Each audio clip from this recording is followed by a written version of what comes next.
Hey guys, Sadie here. Before we get started, I want to thank my friends over at Polar Bear Plumbing, Heating, and Air.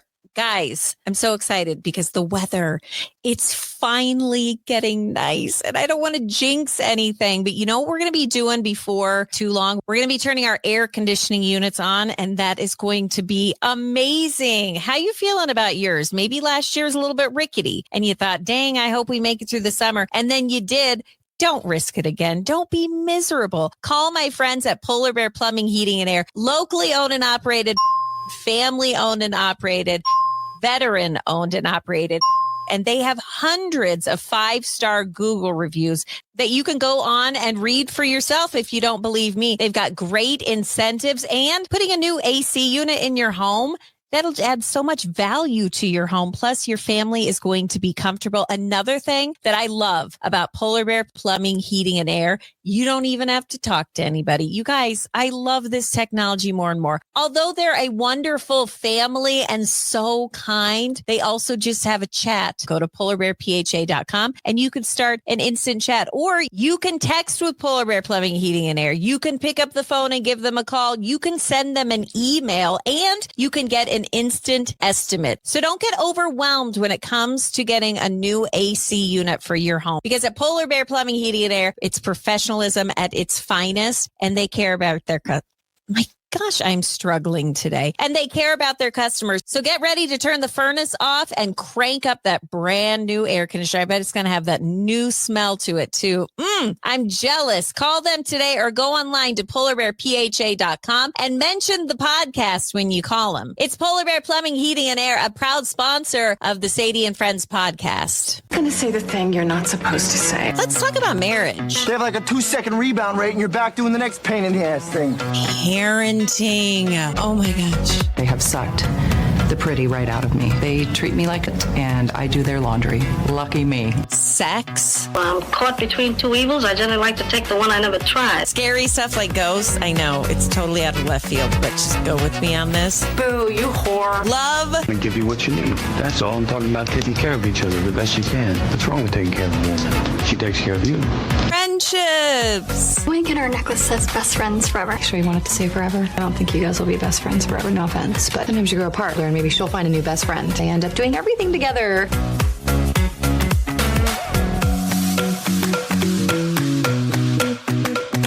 Oh, how's that? Go. Okay. Oh, I don't hear myself. Perfect. Oh, wait, is that bad? No, that's good, because I shouldn't. Okay. Shit, did an entire interview with that stupid button pushed, and there was an echo. Why would there be an echo? No, why would anyone want to hear twice as much? No shit. Why is that even an option? Crisis averted, and I didn't even have to stop the recording to start over. Kelly, how are you? I always feel like I sit so much higher than you. Here. What are you doing? There. So much Is that better. Okay, good. Yeah, no, that's better. I'm I'm gonna change it. Always listen. If we're so wacky, if you want to know why we're laughing like idiots, just head over to the YouTube channel, because you'll see full episodes with bonus content, and not just stupid stuff that we do, but also videos about what we talk about. There's always a plethora of things, and I have to tell you, Kelly, who is the host and creator of the ODFM podcast, which is murder all the time. This chick knows murder like I've never known before. And I'm always impressed by you. And I love your podcast. And, but Kelly, you told me to watch this documentary, and this morning I'm like folding laundry. Murphy got on the bus. I'm folding laundry. I'm like, I'm just going to try to finish this documentary. It's on Netflix. It's called Into the Fire. She said, yeah, The Lost Daughter. She said, so good. She texted me, Kelly did a few days ago. She said, you should really watch this documentary and let's talk about it for Murder Monday. And I said, okay. And I have told so many people about this documentary because I have never heard of a story with so many twists and turns. And what did you just say? Oh my gosh, it's an insane story. Wild. I mean, it's not something you can come up with. It couldn't be written for Hollywood. It's just like, how could this be happening? It's so good. Everybody's got to watch it. So I don't want to take up a lot of time hyping this up because you're about to hear the story, y'all. If you have not seen the next Netflix special now, again, you can go on and you could search for it. It's called Into the Fire, yeah. The Lost Daughter. And here is the story. Kelly, take it away. Okay. Well, we'll have to discuss a lot of it because I watched it recently and didn't take a ton of notes, but it's pretty easy to remember because it was so freaking scary and wild. But so it starts out with this woman. Her name's Kathy. She had given her daughter away 36 years before. So Kathy was just sick. She was 14 when I read more about this than was in the documentary, which was kind of interesting. Okay. So Kathy's own mother, she sounds like a really shitty person. So I don't know what was going on, but all these people, all these parents were shitty. I think it was the time. It was the time. It could be the 80s. Yeah. It was 70s, I guess. So yeah, this Kathy, she had run away herself at 14 to get away from the sexual abuse of her mom's friends. Apparently she'd been going through this. This wasn't in the documentary. So she ran away. She actually got married at 16 to this one guy. So her parents had to approve it and be like, yeah, we don't want to take care of you. Get married. Sure. Ooh. I know, which she did, and got pregnant at 16. And then she has this baby. And they're together for 6 months, she and her husband, before she finds out her husband's cheating and he becomes a little abusive. So she decides to leave with this 6-month-old baby she had named Alexis. So she goes back home with her mom to live with her mom. And none of this is in the documentary. No, this part I've watched the documentary and I'm like, what? Yeah. None of this is in it. Okay. Yeah. So she runs home to live with her mom, and her mom convinces her, she's had this baby 6 months, and her mom is like, oh, you're about out of form. You really think you can do this? Starts putting these seeds of doubt in her head. Yeah. Thinking she's going to be a shitty ass mom. And she actually convinces Kathy to give the baby up for adoption at 6 months old. Right. Thinking she's not going to be a good mom. It was at 9 months. Oh, you're right. It was 9 months. It was 9 months because I remember watching that and going, damn, 9 months. You have bonded with that baby. Yeah. It's one thing if it's you give birth and then that would be traumatic and hard. But to have that child by 9 months, they have a personality. Oh. They know you. Yeah. They've had all their first experiences with you. I just couldn't have. I don't know how she did it. And she did not want to. She was just I'm just going to give this 9-month-old baby up. Yeah. Can't do it. My mom said, her mom convinced her she was a shitty ass person. And so she was like, you're right. I got to give her up to someone better. But this also wasn't in the documentary, which killed me. So her mom convinces her to give up the baby for adoption. And she actually takes the baby to social services, the mom does, and tells social services that this baby has fetal alcohol syndrome because her daughter had taken LSD when she was pregnant. Both lies. So the baby actually goes into the system instead of into an adoption agency.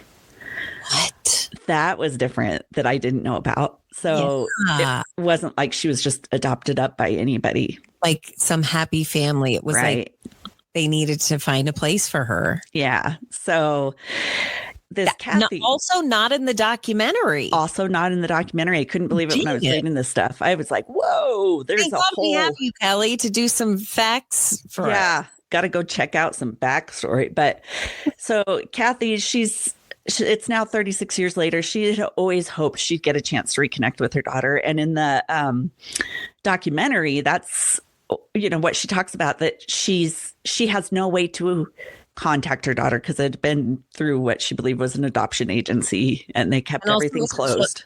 It's a closed adoption. And so she wasn't really... everything was on lockdown. She had no idea. And she couldn't, they had changed the baby's name.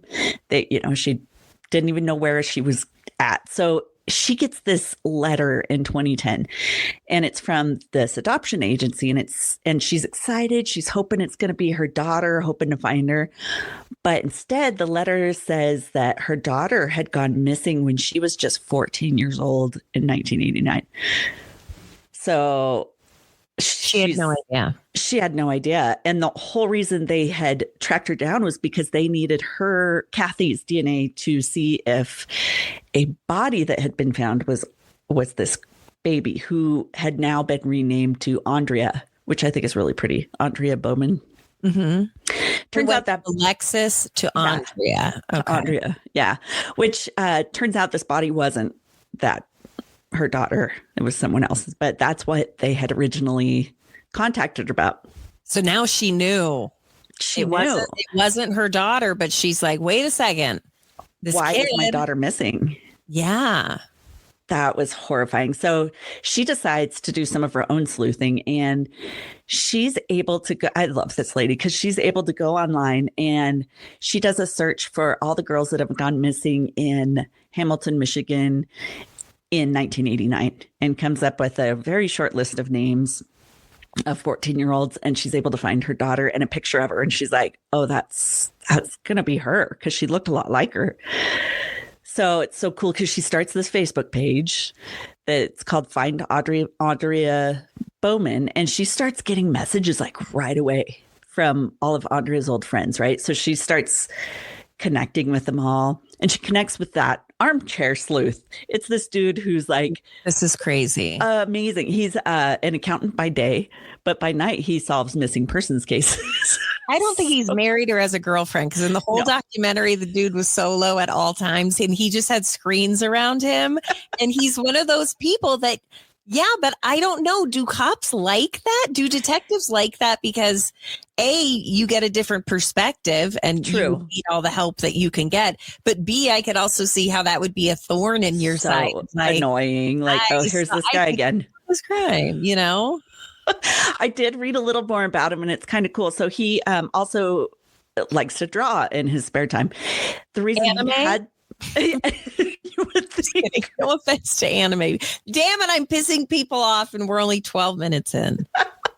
Anime's cool, whatever. No, he likes classical renderings, apparently, because he started taking all these old Jane Doe and John Doe photos. You know, they have Nimbus, where there's this website of all these missing people, and they sometimes have photographs of the dead's faces, you know, and but when they're already dead, they get sunken cheeks, you know, their eyes are closed. And so he would redraw these and into really lifelike drawings. And he was actually really good at it. So he would send them to the cops. Again, but he was single, never saw a lady next to his side. No. But he knew how to draw dead people. So it's a handoff in life. You know, you got to make your choices. Yeah. He went with dead people drawing. He's like, that's way better than vagina. He's like, this will give me a livelihood. At least I have something to do at night when I'm rejected. Yeah. This guy's probably amazing. And we're just so great. He's so great. I mean, he's helped solve so many giant cases. So yeah. Yes, he's a good guy. He's lonely. I get it. I think I'm going to start doing renderings at night. Stuff, Kelly. Anyway. So yeah, he's actually been employed by a lot of police offices because he's so good at it, and volunteers a lot. So yeah, so he kind of just does this like on the side where he finds people who are missing, and then he just does like these deep dives on social media, and he finds and he helps solve crimes, and he's not trained for it. No. Isn't that amazing to think like this is kind of the road that cases are being taken? Our people are able to kind of do their own sleuthing because of social media and because of the internet. And I don't know. Yeah. And he said it really helped him to be this accountant where he's like on all these spreadsheets all the time. And so then he was able to take the comparisons of different agencies that weren't necessarily working together. You know, like maybe police agencies aren't looking at Jane and John Doe's in other states. And so he was able to create all these spreadsheets to cross-reference. And that's why he was able to help with so many of these cases. Yeah. So so this Kathy, he actually contacts her and he's like, hey, I'd like to help you out. So they start working together, which is so cool. Be like, damn, I It was want to just be. like a twist of fate that they came upon each so other. cool. Yeah. Yeah. So Kathy had been, like we talked about, like she'd been so hopeful that her baby had gone to good people. So she starts looking into the friends or the family, that Andrea had been adopted into. And these friends that come forward that were friends with Andrea when they were in high school said that Andrea's dad, Dennis Bowman, he would often hit her, slap her, and her mom, it sounded like she said her mom had slapped her before too, and probably physically abusive. And she'd even come forward and said that Dennis had sexually assaulted her, and she'd even told her mom that. But was like, which I think happens far too often, where it's like, we're not going to rock the boat, we're going to just look the other way. Yeah, and she told her she was lying. Yeah, we all just saw the Menendez show. Allegedly. That was a lot of Allegedly. But I was in it. I was in it to win it on that one. I watched that shit all so fast. But so good. Anyway, back to what you're talking about. Yeah. So, and this wasn't like 1970s, 1980s ass whooping, because I come from a ass whooping. Yeah. Where it was a time where, you got your ass whooped. It's a different time now. I understand that. I personally am very glad that I got my ass handed to me by my parents on a regular basis, because I feel you became better because of it. They tell me stories and I say, oh my God, you should have beat me harder. But you can't do that. And it's a different world out there. But what I'm saying is this isn't like what we had, where it was with love and it was like, God, I hate to do this, but I gotta smack you a little give bit. You a little smack. No, this was more abusive. Like weird. Sorry. Well, and it was also some weird starvation stuff they would do to her. Yeah, it was like this weird, like, I don't love you and I feel like I have to do this to get your attention. This was like, I'm gonna starve you. It was bizarre. It was like they gave her sandwiches of just ketchup and relish or something. I can't even remember what it was, but it was. They might have just nasty. Because I used to love Miracle Whip on white bread because we didn't have a lot of money, and I still do. Content. Anyway, continue, Kelly. So anyway, she's not in a great home life, and. A lot of her friends would say, she was pretty scared. She didn't want to go home and she had run away before. So could she have, the adoptive mother is still hoping, the birth mother is still hoping, well, maybe she just ran away because she was 14. She had talked about running away. That's what the Bowmans had believed, her adoptive parents, that she probably just ran away. But in that case, she's got to be out there, right? So there's always that hope. Yeah, there's always maybe this she hope. found a better life. She found somebody, or she found independence and didn't need this chaos anymore. And just left, hopefully changed her name and had a great life. But that's not why we're talking about this. So it wouldn't be Murder Monday, guys. Wouldn't be Murder Monday. It wouldn't. So Kathy starts wondering if Andrea's adoptive father, Dennis Bowman, could have had something to do with her disappearance, because she's hearing all these stories about what kind of a creep he was. And Dennis, though, had been the one to report her missing, and he had said that he came home and he couldn't find her and that some of their stuff was missing along with some money. So I read after that, and I don't think this was on the documentary, that there was a warrant issued for Andrea's arrest. Because they thought she stole when she left. So they think Dennis is this victim. This girl's just a runaway. So police even declare her a runaway at that time, which kind of makes police stop looking. I was going to say, when it's a runaway, it's like, well, like, we don't have time to chase your kid down all the time. Right. So they take it seriously, but I think that they had seen enough in the past chaos with this family that And the parents straight up were like, we do everything and she's just a problem child and we don't know what to do and what's going on. And they played the system kind of like a fiddle. Very well. Very well. Yeah. And police ate it up. They believed it. So there's this one girl who goes searching. Her name, I think the documentary might have had a different name for her, but on this stuff I was reading, her name was Melissa, because I think she kept it kind of secret.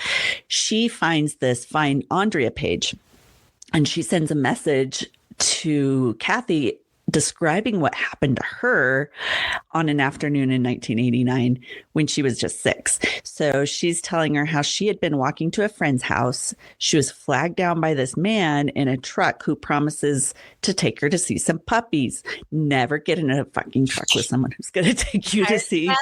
Never doing this again. God dang, you never see puppies. That is not real. No. I don't know who needs to hear this, but there's no candy and there's no puppies. I would still probably get in because I love puppies, but you know, I'd be like, what kind of puppies? All right. Open that sliding door and let me in. I know. Let me in. One day there will be a Murder Monday about me because of these decisions, but continue on. I'll do it for you. Okay, so this guy, the stranger that grabbed her, had said that, oh, your mother said it was okay for you to come with me, that classic old shit that people used to do. And so I texted your mom and she said to get in the car with me because she's in the hospital. Like we all hear that. Yeah. And this girl's just 6. So what's she going to believe? She's tiny. That's so little. And Murphy is 7. And I think, what would she do? I know. I really want to think puppies would not win out, but I don't know. I'm not 100% on that train. I don't either. Right. Oh, little tangent off, but my mom told me about when she was a kid, and that would have been the 50s. And she was saying how she was walking home one time and this guy pulled up next to her and was trying to get her to get in his car, was saying her mom had told him to give her a ride. And she just said she just felt something was really weird and wrong. And so she refused and ran. But at that time, that never happened. That wasn't a thing. And so it's like, and now it would be like on the news. It would be like, everybody look out for this white van. So it probably did happen at that time. It just wasn't, there wasn't an awareness, but holy shit, I wouldn't be here today. Anyway, so I'd be like, Mom, all right. First of all, I'd be like, my mom's not going to send a ride for me, fool. She'll tell me to walk. Get out of here. I know you're exactly. Trying to get me. And I think that was her too. Like, no, especially I live a block from here. My mom's not going to have me have a ride. She's here. Anyway, go ahead. Okay. So this guy, after he picks her up, he's getting a little creepy. She's in the cab. He starts stroking her face, being icky, and Melissa's stomach starts turning. She's feeling like something's wrong, and so they're driving along. I know, and she's only 6. She's only 6, and she starts pointing at each barn they pass, and she's like, "Is that it?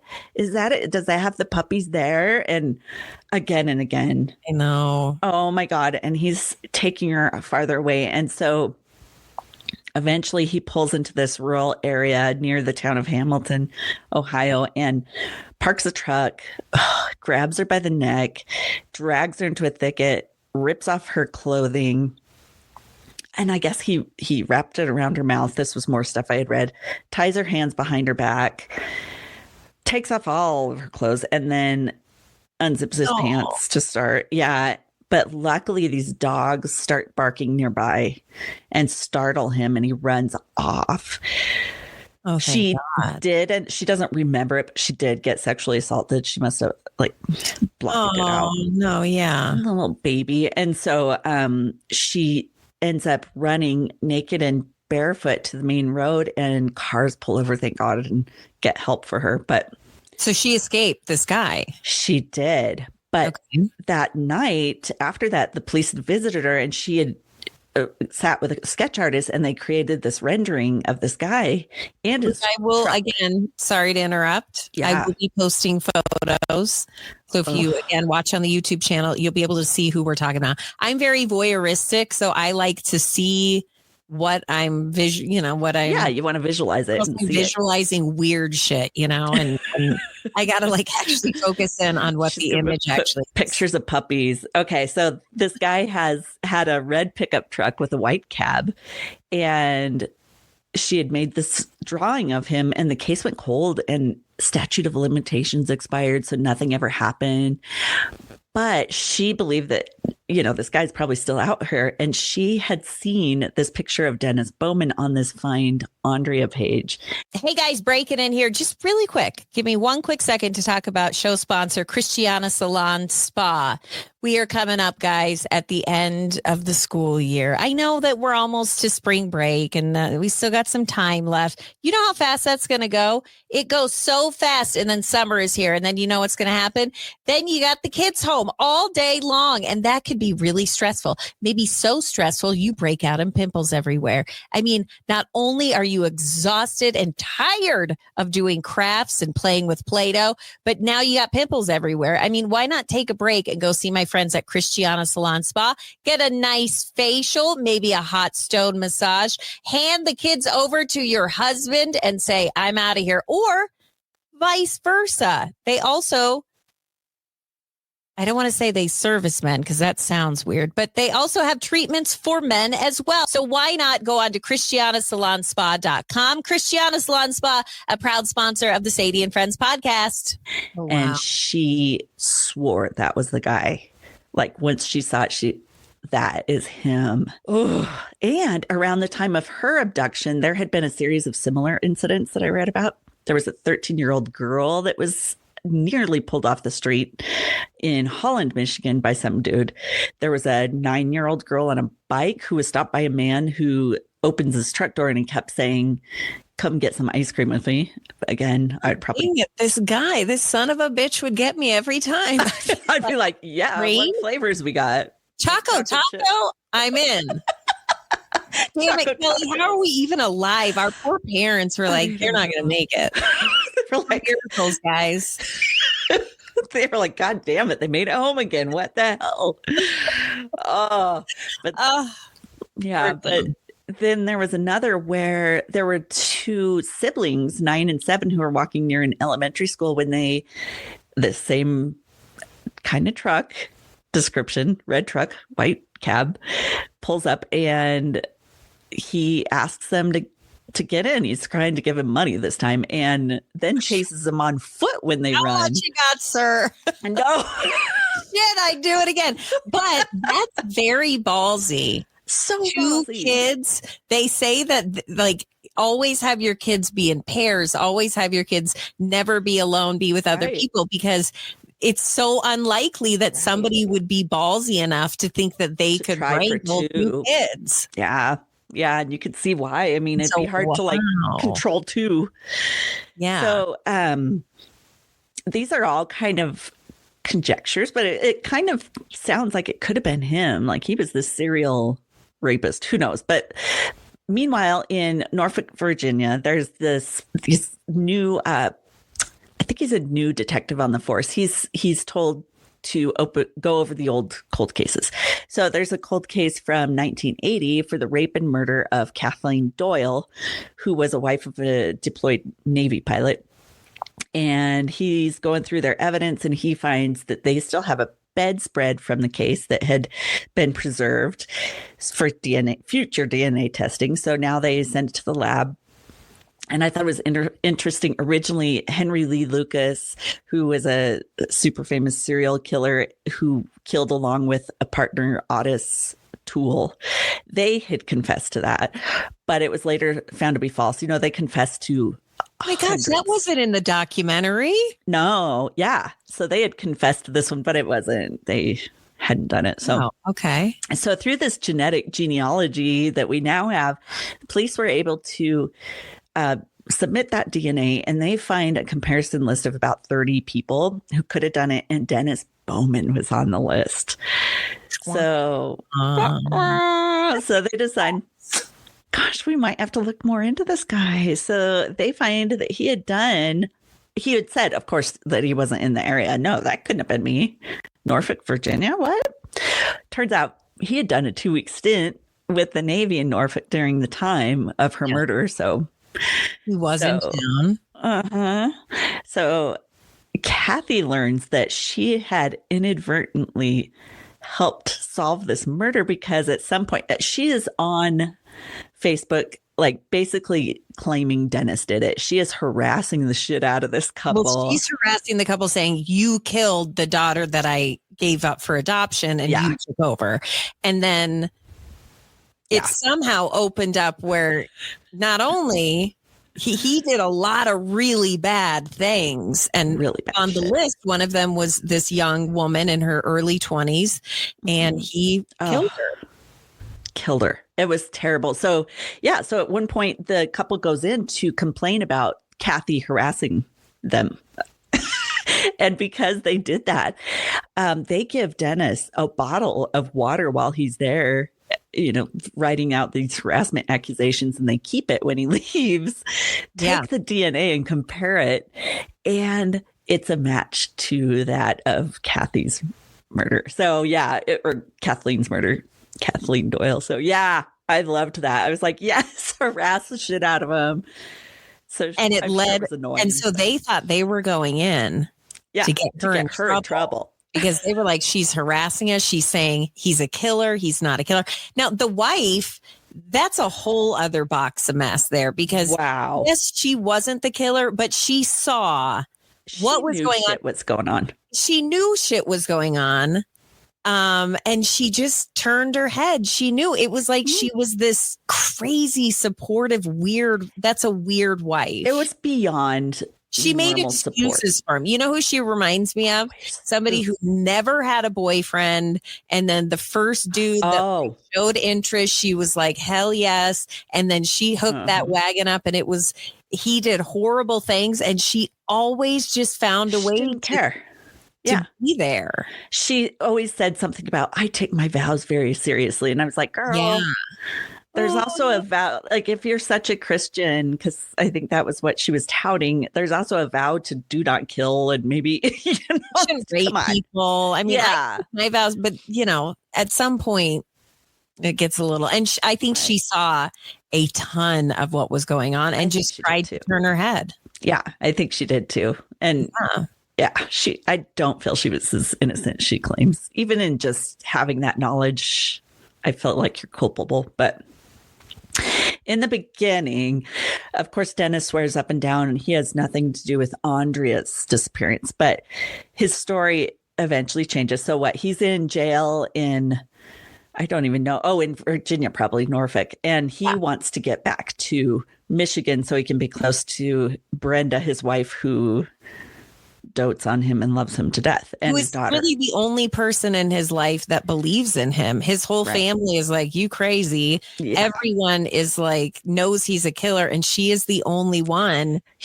She stands by him big time. She doesn't believe him because she will acknowledge, like, you shouldn't have done it. What did you do? That was not a good idea. That was a bad choice, but I love you. I'm here for you. It's a trip. It's a trip. Go ahead. Yeah. So between that, he's in jail for a long time and he finally admits, because the police are like, you know what? We might give you a deal if you tell us what happened to Andrea. If you did something to her, we might be able to get you back to Michigan. And so finally, I mean, they go back and forth for the longest time. He finally admits to his wife. That was crazy. They do this interview. They bring the wife in. Well, they worked for weeks and weeks, and the guy's like, I didn't kill my daughter. I'll admit that I did kill this other woman, but I don't know what happened to her. I mean, he really stuck it out, and they just kept kind of ticking away. And then one day he said, I'd like to talk to the detectives, and I'd like my wife to be here. And that's how they set it up, which the detective said, this is something that we don't really do, but they wanted to know what happened to this girl. And so they allowed it to happen. And it was shocking to see Brenda really didn't believe that he had done it because she was just sobbing. He said that he had hit Andrea at the top of the stairs and that she'd fallen backward down the stairs and broken her neck. but then he's telling her about how he puts her in a barrel and has to cut off her legs because she So didn't she can fit in the barrel. And she keeps crying and saying, don't admit to what you didn't do. Right. And like, I don't know, Brenda, maybe it's time to open them ears up and see that, God. like, And if he killed one chick, he's gonna probably, like, you didn't take Totally. a hard look at our missing daughter. Right. And then she's like bawling, but that's our daughter, not our daughter. And I wanted to be like, girl, come on. What is wrong with you? But Crazy. yeah. So police are like, okay, well, now that we know you did it, we need to get the body, tell us where she is. And it's like he really didn't want to give up that body. He really wanted to keep that body. It was bizarre. So he's writing Brenda from jail a ton. He writes her over and over, and his story keeps changing. And finally, he tells her, okay, what was cool was that Kathy, the birth mother, was like, I know his daughter's in his backyard. Yeah. And she would not give that up. But They dug it up and they found nothing. yeah. And she's like, I don't care that my kid is there. It's there. And so finally, he tells his wife that Andrea is buried in their backyard, which is weird. And Brenda's like, that can't be because we moved after Andrea died. But he tells her that he had buried her at their old house. But then when they signed the papers at their new house, he dug her up and put her at their new house and then concreted over her. So... Oh, what a psycho. It's like he wanted to keep that body. He wanted to keep her. But I will say that when they interviewed him, I mean, I feel like I believed the guy. He cried and he's like, it was an accident. When he murdered the woman in Virginia, he's like, I was at the bar. I was really drunk. I was just there to rob her.